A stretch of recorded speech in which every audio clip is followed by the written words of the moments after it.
এই টার্মস রে ক্রস করার দরকার ফেল করি না আমরা যত কিছু পরীক্ষা তো পাস করি কত পরীক্ষা হল আইব কিছু মেহনত করি কিছুদিন খাস করি পরিশ্রম করি চেষ্টা করি স্ট্রাগল করি আর অনেক পরীক্ষার বাদে আল্লাহ নিজেও আমার লিডারশিপ দিলাইবা আমার নিজেরও তো ট্রাই করা লাগতো না সব সময় টানাটানি আর খাড়াখাড়ি সব জায়গায় খেয়ে চেয়ারম্যান বনতার খেয়ে মেম্বার বনতার খেয়ে বড় পজিশন পাইতাম সব অর্গানাইজেশনও যাকুয়া পলিটিক্যাল পার্টি গুলো যাকুয়া সব জায়গায় একই অবস্থা উম্মতের মধ্যে এই লিডারশিপ যেটা এই লিডারশিপ এমনি হয় না এই লিডারশিপ অনেক স্ট্রাগলের বাদে অনেক চেষ্টা প্রচেষ্টা মেহনত এক আল্লাহর রাজি এবং খুশি করার লাগি সব ধরনের স্যাক্রিফাইস একটার বাদে আরেকটা স্যাক্রিফাইস খালি স্যাক্রিফাইস একটার বাদে একটার স্যাক্রিফাইস ওটা করার বাদে আল্লাহ এমনিও দিলেইবা আপনারা বড় বানাইলিবা লিডারশিপ আল্লাহ দান করে দিবা আমরা এটা স্যাক্রিফাইস না করিয়া এক্সামও পাস না করিয়া আর কঠিন পরীক্ষাগুলোর মধ্যে উত্তীর্ণ না হইয়া আগে চাই আমরা পদ পাই নিতাম আর আল্লাহ কইরা হযরত ইব্রাহিম আলাইহিস সালাম রে আপনি অনেকগুলা কঠিন পরীক্ষা অগ্নি পরীক্ষা হল নিছি আর সব পরীক্ষাতে আপনি পাস করছেন এর লাগি এখন আমি হোল ম্যানকাইন্ডর প্রধান লিডার আমি বানাইতাম চাই এর লাগি সব ধর্মের মানুষ ইব্রাহিম আলাইহিস সালাম রে কই আমরা থানরে এটলিস্ট আমরা মানি আর আল্লাহ কাদা কইরা ইব্রাহিমী মূলনীতির উপরে আর কেউ কায়েম নাই ইব্রাহিমী প্রিন্সিপলের উপরে আর কেউ কায়েম নাই হযরত মুহাম্মদ সাল্লাল্লাহু আলাইহি ওয়াসাল্লাম ছাড়া মা কানা ইব্রাহিম ইহুদিয়্যান ওয়ালা নাসরানিয়া ইব্রাহিম আলাইহিস সালাম ইহুদিও আসলানা নাসরানিও আসলানা আনা হানিফা মুসলিমা ইব্রাহিম আলাইহিস সালাম এক মুসলমান আসলা মুসলিম আসলা আর এই ইব্রাহিমী রোল এবং প্রিন্সিপলের উপরে দেখো স্ট্রংলি কায়েম তা হয় এই হলো হযরত মুহাম্মদুর রাসূলুল্লাহ সাল্লাল্লাহু আলাইহি ওয়াসাল্লাম দুই নম্বর কুরবানি ইব্রাহিম আলাইহিস সালামের কুরবানির আলোচনা আল্লাহ কোরআন শরীফে করছেন 3 নম্বর কুরবানি সূরা নাজিল ইন্না আ'তাইনাকাল কাউসার ফাসাল্লি লিরাব্বিকা ওয়ানহার ইন্না শানিআকা হুয়াল আবতার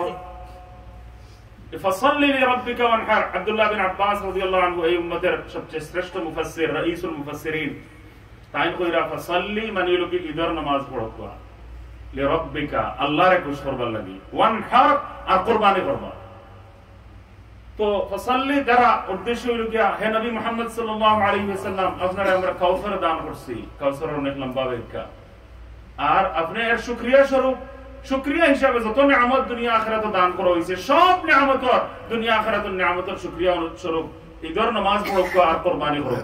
সুবহানাল্লাহ 3 নম্বর কুরবানি 1 নম্বর কুরবানি কোনটা আদম আলাইহিস সালামের দুই সন্তান কাবিল আর হাবিলের কুরবানি এটার আলোচনা কোরআন শরীফে 2 নম্বর কুরবানি হযরত ইব্রাহিম আলাইহিস সালামে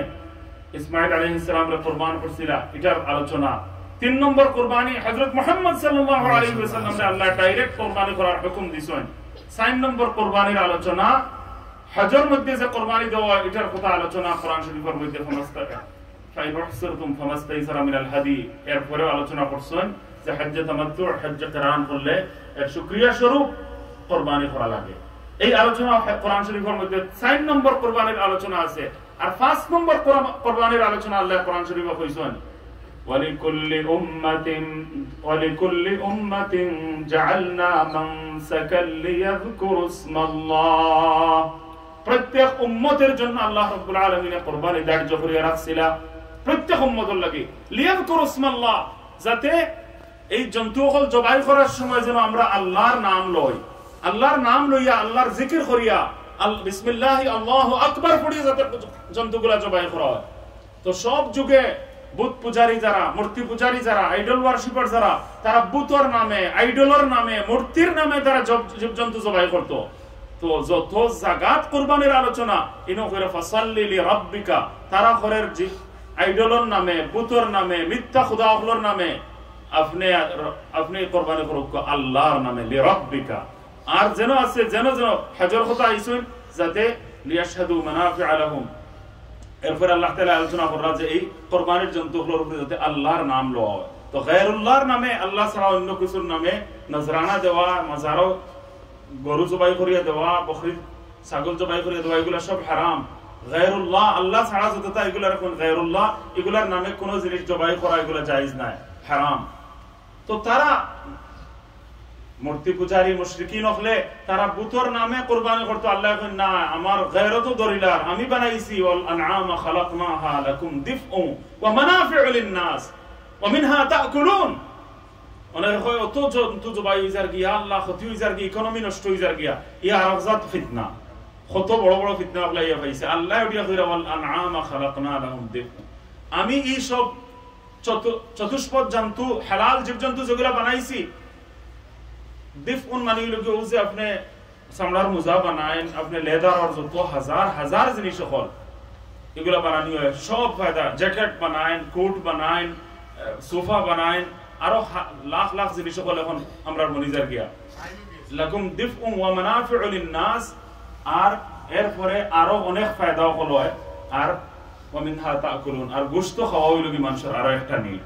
তো এই সবগুলা ফায়দা এর দ্বারা রয়েছে। তো কোরবানি অস্বীকার করার কোনো সুযোগ নাই। 5 জায়গায় কোরবানির কথা 5 কোরআন শরীফের মধ্যে আলোচনা করা হয়েছে, আর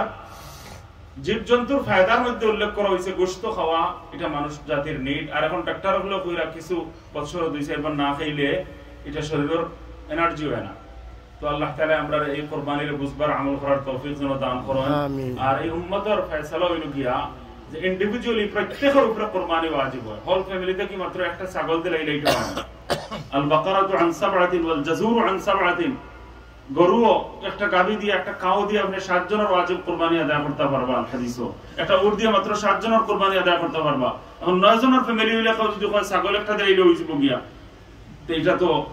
মানায় না। বড় এক গরুয়েও 7 জন, এখন 9 জনের হয় না, আর আপনি ফিরে ছাগল হই যায় গিয়া। তো হজ্জাতুল বিদার মধ্যে আল্লাহর নবী সাল্লাল্লাহু আলাইহি ওয়াসাল্লাম ফরমায়েন ইন্না আলা কুল্লি মুসলিমিন ফি কুল্লি আমিন উযহিয়া, প্রত্যেক মুসলমানের উপরে এভরি ইয়ার একটা কুরবানি ওয়াজিব। আর অন্য হাদিসে আল্লাহর নবী সাল্লাল্লাহু আলাইহি ওয়াসাল্লাম বলেন মান ওয়াজাদা সাআতান লিআন ইউযহিয়া ফালাম ইউযহি ফালা ইয়াকরিবান্না মুসাল্লানা,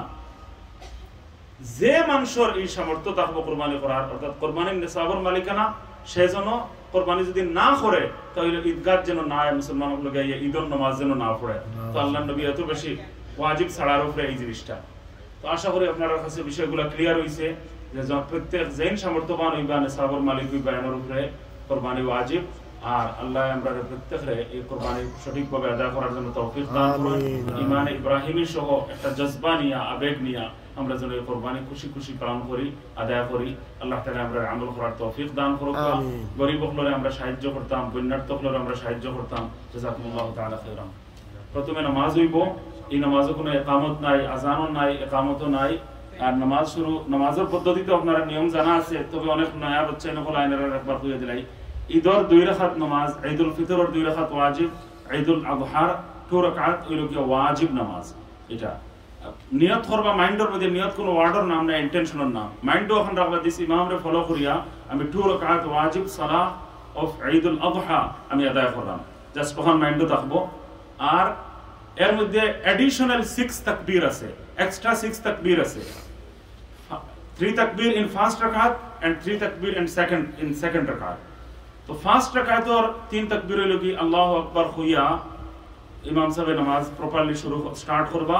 আর সুবহানাকাল্লাহুম্মা শেষ করিয়া আলহামদু সূরা শুরু করার আগে, বিফোর আলহামদু সূরা 3 বার তাকবীর হইব। ওইল কি ফার্স্ট রাকাতের প্লেস,